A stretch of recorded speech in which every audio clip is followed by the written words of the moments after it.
Señoras y señores, nosotros saludamos al director del diario El Hermanón, don César Augusto Dávila, presente aquí con nosotros, y al ingeniero César Santisteban Pérez, uno de los profesionales más destacados que tiene el país en este momento en materia satelital. Buenas noches a ambos, un placer verlos. Muy buenas noches, Rafael.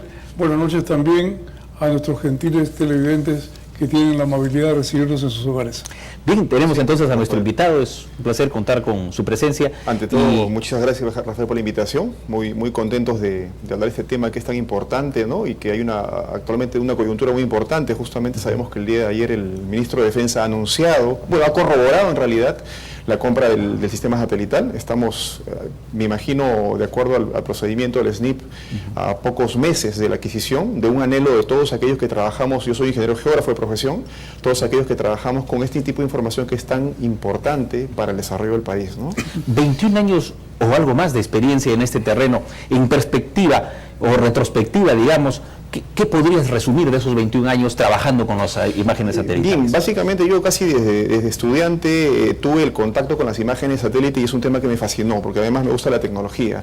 Es ver cómo esta información, que es una cámara que está en el espacio, permite tomar imágenes de tu país y puede permitir revelarte infinidad de cosas. Desde, por ejemplo, manejar temas como lo mencioné, tal ilegal, controlar tal ilegal, ver el tema de deforestación, planificación de desarrollo, apoyar por ejemplo, a los municipios en la elaboración de sus expedientes técnicos para proyectos de inversión pública. Es decir, la gama de aplicaciones que tiene un satélite es inimaginable. Una sola imagen la pueden interpretar geógrafos, planificadores, urbanistas, geólogos, forestales, arquitectos. O sea, hay una gama de disciplinas que van a extraer información y esa información se va a traducir en desarrollo. Urbanistas también acaba de mencionar. Hoy a lo largo del programa, señoras y señores, viene Felipe Castillo Oliva, regidor metropolitano de Lima, para hablar también del tema de transporte. Hay muchísimo en el programa. Ahora cedo la palabra a nuestro director del Hermanón con la pregunta de rigor. Hace unos minutos, conversando con el ingeniero, yo le recordaba etapas de la infancia, cuando a través de estos chistes que llamábamos, veíamos al superdetective Dick Tracy, que por intermedio de su reloj pulsera se comunicaba con sus aliados, perseguía a los malvados, incluso transmitía imágenes, y pensábamos que esto era una fantasía de niños.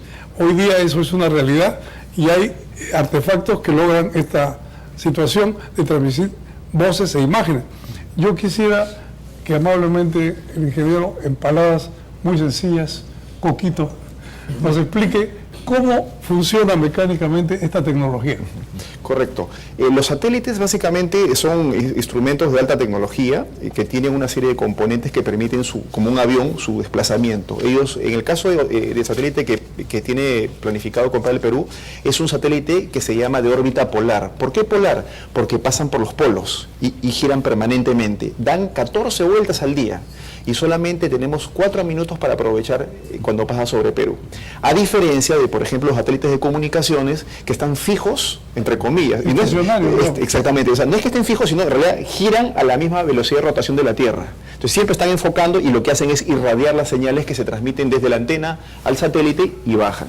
El satélite de observación de la Tierra es diferente. El satélite está girando permanentemente y tenemos que aprovechar cuando pasa. Estos satélites orbitan aproximadamente a 700 kilómetros de altura, lo cual le permite ver imágenes o tener imágenes que están conformadas por píxeles, como las cámaras digitales igual, y ese píxel tiene un nivel de detalle determinado. En el caso para Perú, el nivel de detalle aproximado debe ser entre 1 metro y 2 metros más o menos el tamaño de píxel. El satélite que tiene, por ejemplo, nuestro vecino del sur tiene 1,45 metro en nivel de detalle máximo. El nuestro, de hecho, que va a ser un poco mejor porque han pasado casi 2 años y medio, y lo que nos va a permitir este sistema es tener lo que se llama un sistema operacional. ¿Qué es operacional? Que yo puedo contar con él cuando lo necesito, ahora, mañana, pasado, y no tener que recurrir, por ejemplo, a proveedores de imágenes que cuando uno pide una imagen, la tienes de vuelta dentro de 2 semanas, por ejemplo. Es una programación. Entonces, acá no, tú tienes un sistema que va a permitir que el país tenga información oportuna cuando se requiera, en caso de desastres, en caso de planificación, si hay un derrame de petróleo en la selva, para que la OEFA, por ejemplo, el Ministerio de Ambiente pueda fiscalizar y pueda multar cuando hay determinadas acciones o hay un tema subversivo o hay un problema en la frontera, poder contar con esta información en el momento. Yo quisiera que, en aras de la difusión necesaria en nuestros televidentes, usted nos explicará cuál es el procedimiento que se utiliza para el lanzamiento de este satélite y su correspondiente puesta en órbita. Correcto. En este caso lo que se utilizan son cohetes, que son muy conocidos, que lo que hacen es un servicio de transporte básicamente. Yo tengo un satélite que ahora la tecnología que es la que vamos a comprar nosotros seguramente va a ser los mini satélites, que son satélites muy pequeños en comparación a los antiguos satélites que eran del tamaño de una Custer, por ejemplo. En este caso son del tamaño de una lavadora. Pesan mucho menos y son de muy alta tecnología. La ventaja de eso es que trasladar al espacio 1 kilo nos cuesta más o menos $200.000. Entonces, en la medida que el satélite es más pequeño, ahorramos dinero en el lanzamiento. Estos satélites lo que hacen es, el cohete despega y una vez que llega a la altitud, se abre una compuerta y comienzan a salir. El satélite, una vez que es colocado en su órbita, gira y simplemente se queda por inercia. Así, él se queda girando a una velocidad determinada, aproximadamente deben ser 28.000 kilómetros por hora que gira, y él se mantiene en su misma órbita y la Tierra es la que está girando. Y de esa manera, porque nosotros cuando vemos los videos vemos la Tierra y vemos que el satélite se va moviendo, es al revés. La Tierra es la que gira y él se queda en la misma posición que fue lanzado. Y tenemos que aprovechar porque tiene una vida útil un satélite entre 7 a 10 años, porque obviamente tiene componentes electrónicos, tiene paneles solares que se van desgastando y tenemos que sacarle el máximo provecho posible. Yo veía cifras y son tan dispares las cifras en millones de dólares de un país a otro. ¿Cuál es el que convendría al Perú? Podemos hablar un rango que puede ir de satélites desde 50 a 200 o más millones de dólares, pero para nuestro país, la información que dispone usted como especialista, ¿en qué presupuesto estaríamos manejando? Había cuenta que en Chile se ha manejado casi 70 millones de dólares. Bueno, para un país como Perú y lo que podemos nosotros, digamos, aspirar, estamos hablando de un satélite de 200 millones para abajo, entre 100 y 200 millones más o menos. Ese número nos va a fijar determinadas características del satélite. Y ahí quisiera hablar un poquito de los componentes, a ver qué cosa es un sistema satelital. El sistema satelital está compuesto por una estación terrena de control de emisión. Control, es decir, que yo voy a controlar y voy a programar las imágenes que necesite, porque yo puedo tener una estación de recepción, que solamente recibo y otro controla, no, en este caso es una estación terrena de control de emisión. Tenemos el cohete que hace el lanzamiento, hay seguros asociados a esto, tenemos el satélite, y esto va acompañado de un proceso de capacitación para aprender a manejar el sistema, pero una cosa que es la que consideramos sumamente importante, y ahí quiero puntualizar que es muy importante, la transferencia tecnológica. En la actualidad hay empresas proveedoras y algunas de ellas han presentado propuestas al Ministerio de Defensa hace muy poco tiempo, estamos hablando de febrero último, que nos ofrece un completo programa de transferencia tecnológica.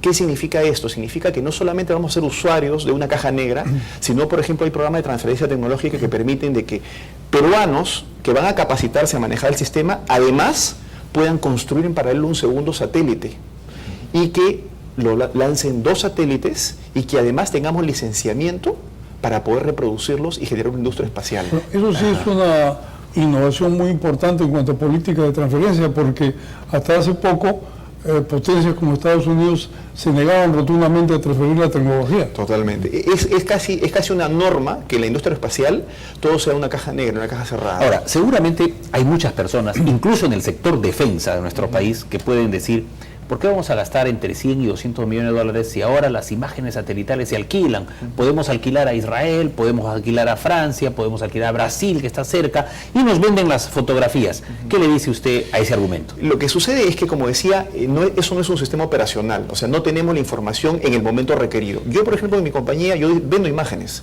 me compran mineras, compañías ambientales, y el tiempo de respuesta entre que me piden ellos y yo les doy una imagen, normalmente suele ser de 1 a 2 semanas, de imágenes de archivo, que están guardadas en un disco duro. Si yo pido una programación de escena por el encargo de un cliente, esa programación va a depender y puede variar normalmente entre 4, 8 o 10 semanas, si es que se logra tomar. Entonces no tenemos un sistema que me permita actuar cuando se necesita. Y respecto al tema económico hay un tema muy importante. El éxito del proyecto, el sistema satelital peruano, no radica en tener un satélite en el espacio. Concretamente, el éxito de este sistema va a ser que esa información se inserte en todo el aparato del Estado. Estamos hablando de ministerios, gobiernos regionales, gobiernos locales, que todos sean capacitados para poder explotar esa información y promover el desarrollo. ¿Qué significa promover el desarrollo? Significa potenciar los proyectos, agilizar los proyectos de inversión pública del SNIP que rebotan por mala información o por información insuficiente. Esos expedientes van a poder ir más rápido porque van a contar con información confiable. ¿Y qué representa el insertar el sistema satelital al aparato del Estado peruano, un incremento, y estoy diciendo de acuerdo a los estudios internacionales, un incremento de 0.3% del PBI anual.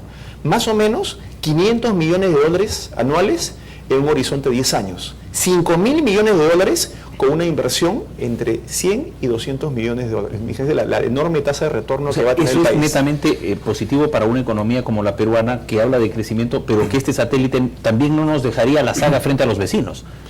Tendríamos, yo creo que lo que se va a comprar en Perú, y tengo la confianza de eso porque yo estuve recientemente ahora en mayo en el CIDEF y tuve la oportunidad de escuchar las propuestas que se presentaron, que eran del Reino Unido, de Francia y de España. Definitivamente los 3 satélites presentados son muy superiores al que tiene Chile, que es el más moderno actualmente en la región. Entonces definitivamente vamos a tener el sistema más completo, y si tenemos la inteligencia de optar pues por obviamente una propuesta que nos ofrezca transferencia tecnológica, vamos a poder desarrollar algo increíble. En 3 años vamos a desarrollar una industria aeroespacial local. Nosotros daríamos un salto de garrocha por encima de Brasil, por encima de Argentina, que tiene una larga tradición espacial, y pasaríamos adelante. ¿Por qué? Porque estaríamos manejando la tecnología de mini satélites, que es la más avanzada. Y por ahí me acuerdo me comentaban, pero ¿con qué recurso humano? ¿Quiénes van a ser los que van a poder hacer eso? Porque nadie va a aprender a manejar un satélite de un día a otro.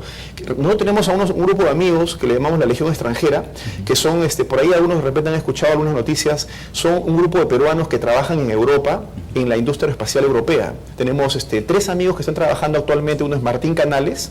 Martín Canales es un ingeniero aeroespacial que estudió en Alemania.